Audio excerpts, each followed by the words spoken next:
Student, आज हम बात करेंगे फ्लाई व्हील की। Energy stored in fly wheel. जो बेसिकली हमारा फ्लाई व्हील होता है एज ए रिजर्वायर वर्क करता है। और जैसे हम एग्जांपल लें कि जो आपका 4 स्ट्रोक इंटरनल कंबस्शन इंजन है, तो उसके 4 स्ट्रोक होते हैं बेसिकली, सक्शन, कंप्रेशन, एक्सपांसन और स्ट्रोक। और उसमें जो हमारी एनर्जी मिलती है वो केवल एक्सपांसन स्ट्रोक में मिलती है, बाकी जबकि आपको 3 स्ट्रोक में एनर्जी हमें देनी पड़ती है।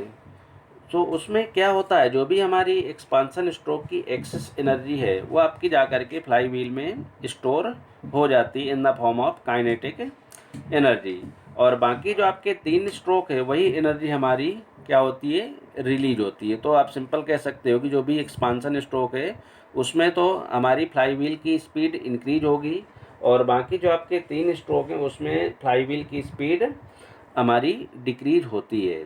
तो जो हमारा फ्लाई व्हील का बेसिक फंक्शन है वो है, जो भी आपका वेरिएशन आ रहा है स्पीड के थ्रू, जो भी आपका वेरिएशन आ रहा है या टर्निंग मोमेंट के थ्रू जो भी हमारा वेरिएशन आ रहा है इंजन में, उसको रिड्यूस करने के लिए हम लोग फ्लाई व्हील का यूज करते हैं। Means fly wheel basically use to reduce the fluctuation of speed in the engine during the cycle of operation. So flywheel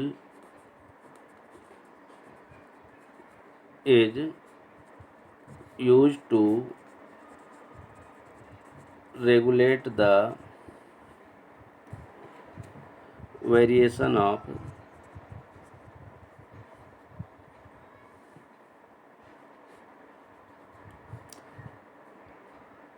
turning moment during the cycle।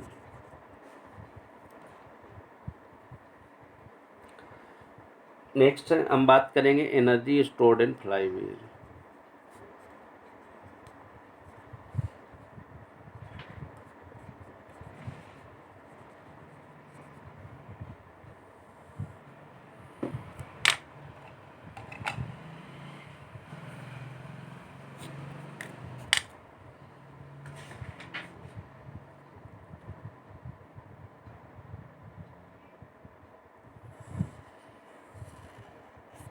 Fly wheel का जो आपका design होता है कुछ इस तरीके से होता है।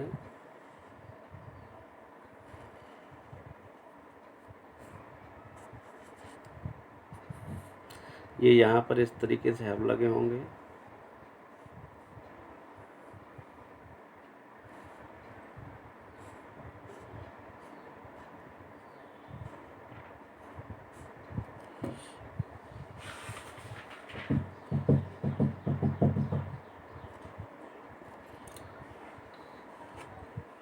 तो ये फ्लाई व्हील रिम होती है और ये हमारा हब है, और इसको हम बोलते हैं आर्म।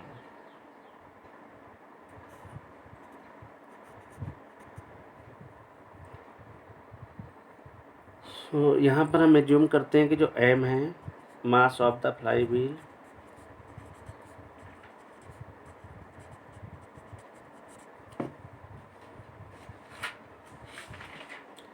के हमारा रेडियस ऑफ जाइरेशन है,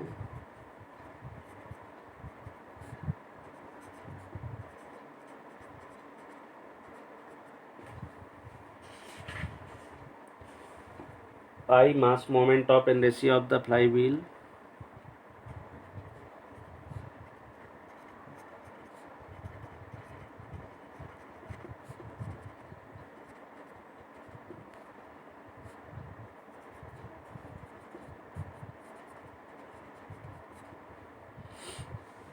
और यहाँ पर हम एज्यूम कर रहे हैं कि जो आपका N1 है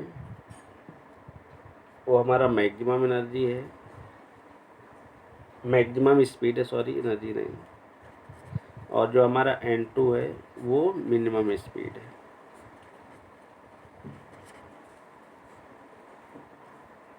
तो अगर हम बात करें जो N की वैल्यू होगी मीन स्पीड, वो होगी हमारी N1 plus N2 divide by 2, और ओमेगा के टर्म में बात करें तो omega 1 plus omega 2 divide by 2। C S coefficient of fluctuation of speed जो होता है हमारा n1 minus n2 divide by mean का इधर 2 टाइम्स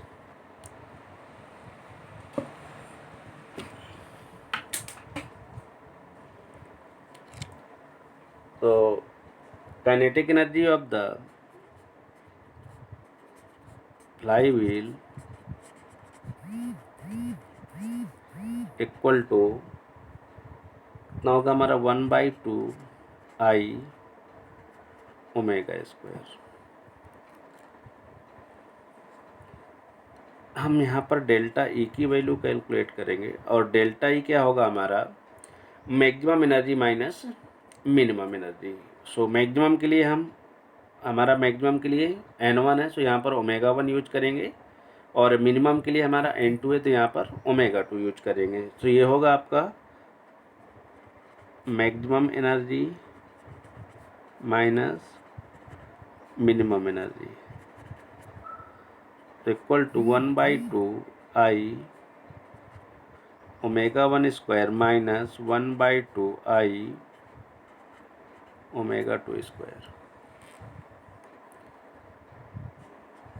1/2 आई का कॉमन ले लीजिए, omega 1 square minus omega 2 square.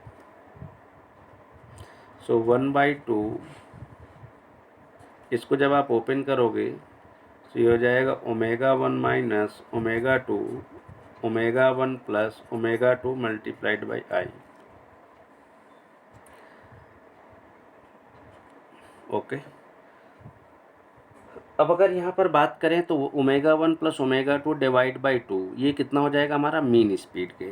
तो ये हो जाएगा आपका, और मीन स्पीड किसके इक्वल होगी हमारी ओमेगा के। तो अगर यहाँ पर आप ओमेगा के टर्म में लिखें तो ये हो जाएगा omega equal to omega 1 plus omega 2 divide by 2। तो ये हो जाएगा हमारा omega 1 minus omega 2 omega into I. अब आपको नेक्स्ट स्टेप में क्या करना है, ऊपर नीचे ओमेगा का मल्टीप्लाई करवा देना। हमने ओमेगा का ऊपर मल्टीप्लाई किया और ओमेगा से नीचे डिवाइड किया। तो यहाँ पर अगर बात करें so omega 1 minus omega 2 divide by omega, ये हमारी सी एस की वैल्यू होगी। अगर हम यहाँ पर ओमेगा के टर्म में लेके सी एस, तो C S equal to 2 times omega 1 minus omega 2 divide by omega. तो ये आ जाएगा आपका C S I omega square.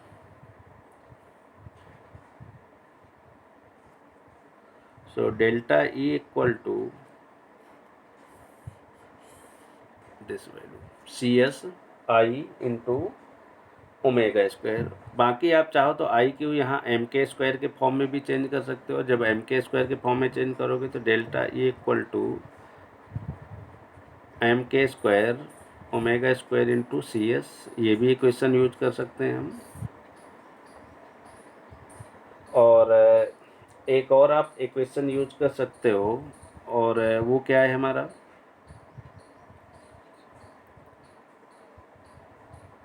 यहाँ पर अगर बात करें तो ऊपर और नीचे इस इक्वेशन में 2 का मल्टीप्लाई करवाइए। So delta E equal to 2 time C S I omega square divide by 2। So 1/2 I into omega square किसके इक्वल होगा, डेल्टा ई इक्वल टू। अब अगर बात करें यहाँ पर so kinetic energy of the flywheel कितना 1/2 आई इंटू ओमेगा स्क्वायर, और इसको हम रिप्रेजेंट कर रहे हैं ई से। So E energy equal to 1/2 I into omega square. So ये जो इक्वेशन होगा 1/2 आई इंटू ओमेगा स्क्वायर हो जाएगा हमारा ई, तो 2 टाइम सी एस इंटू ई। ये रिलेशन आता है हमारा कभी कभी प्रूफ करने के लिए। सो इस मेथड से आप कैलकुलेट कर सकते हैं।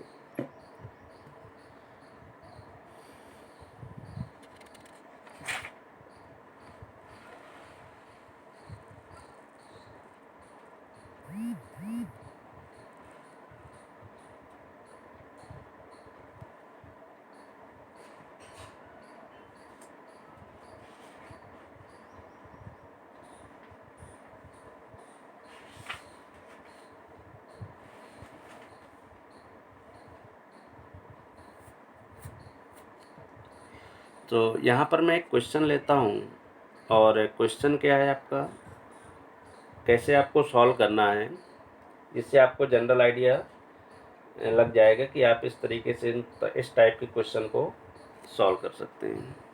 यहाँ पर हमारा मल्टी सिलेंडर इंजन के केस में जो हमारा फ्लक्चुएशन है टर्निंग मोमेंट डायग्राम का मीन रजिस्टिंग टॉर्क लाइन के अगेंस्ट, वो आपका मेंशन है।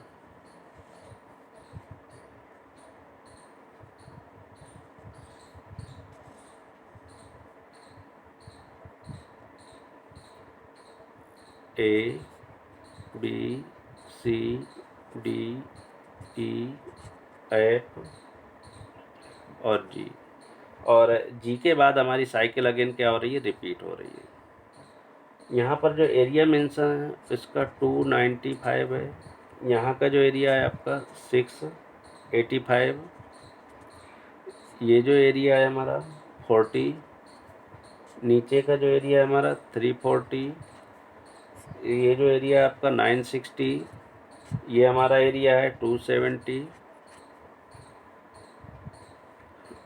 हॉरिजॉन्टल में हमारा crank angle theta and vertical में आपका टॉर्क। अब यहाँ पर जो जब भी आपको वैल्यू मेंशन होगी, क्योंकि यहाँ पर एरिया को mm² से रिप्रेजेंट करते हैं, तो इस केस में आपको दोनों का जो हमारा स्केल होता है वो गिवन होता है कि किस स्केल से वो ड्रॉ कर रहा है। तो अगर हम टर्निंग मोमेंट की बात करें तो टर्निंग मोमेंट जो ड्रॉ हो रहा है वो आपका 1 mm = 5 न्यूटन मीटर,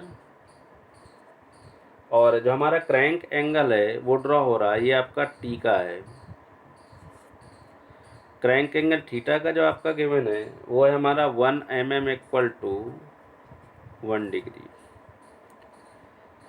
सो ये जो डायग्राम ड्रॉ किया हुआ है वो हॉरिजॉन्टल में उसने इसके लिए 1 mm = 5 न्यूटन मीटर, और वर्टिकल में जो ली है आपकी थीटा 1 mm = 1 डिग्री।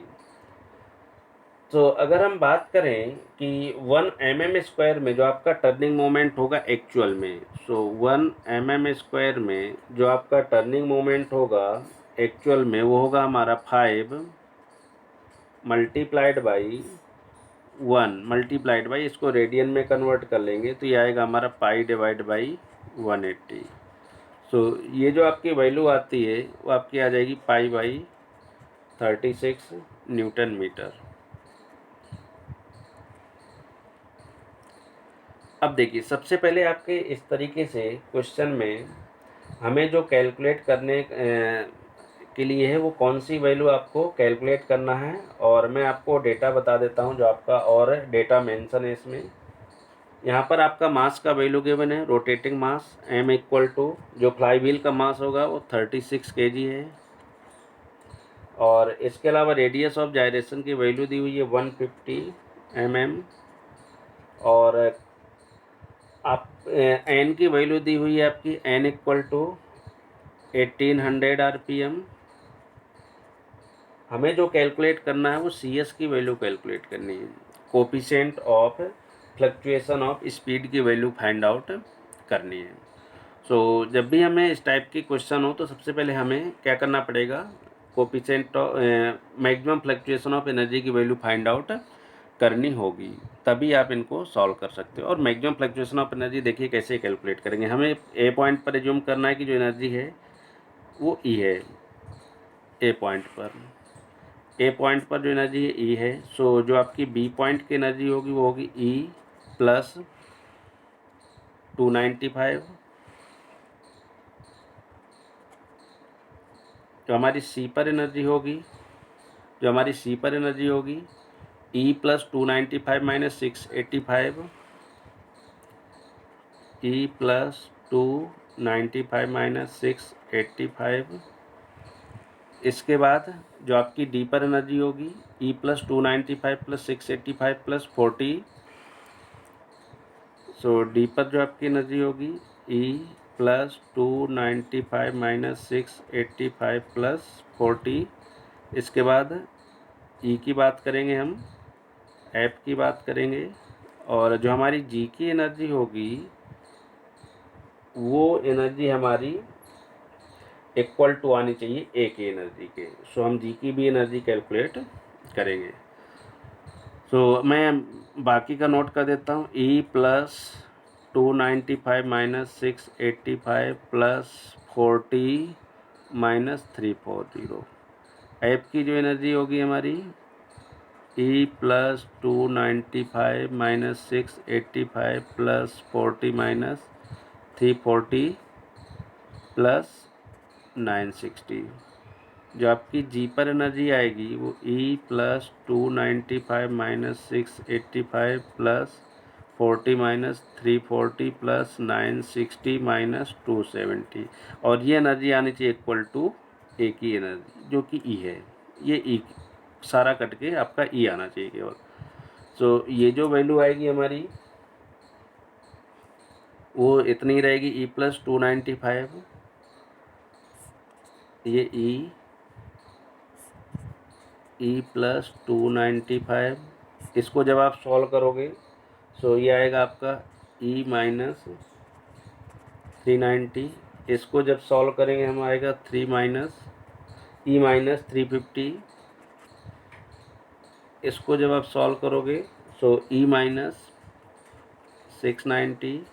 इसको जब आप सॉल्व करोगे तो ई प्लस 270, और इसको जब सॉल्व करोगे तो आपका ई आएगा।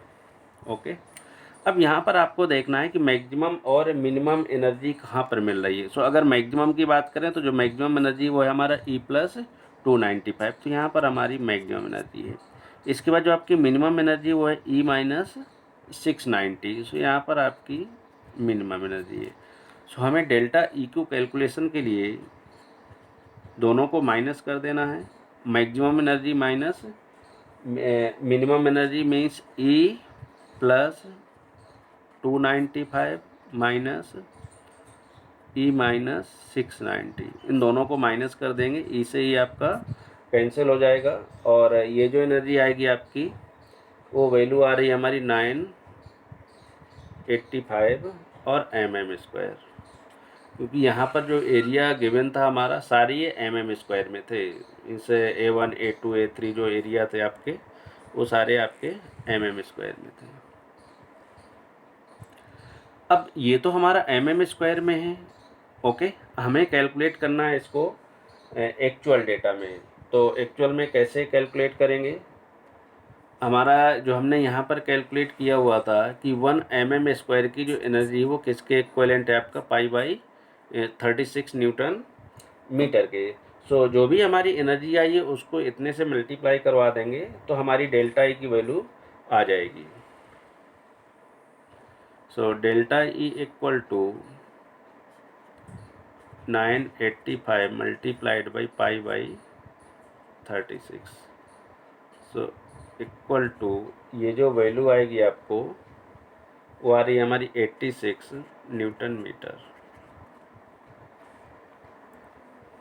अब हमें क्या कैलकुलेट करना है? हमें जो कैलकुलेट करना है वो सी एस की वैल्यू कैलकुलेट करना है। तो आपको पता है डेल्टा ई इक्वल टू कितना होता है हमारा M K square omega square into C S.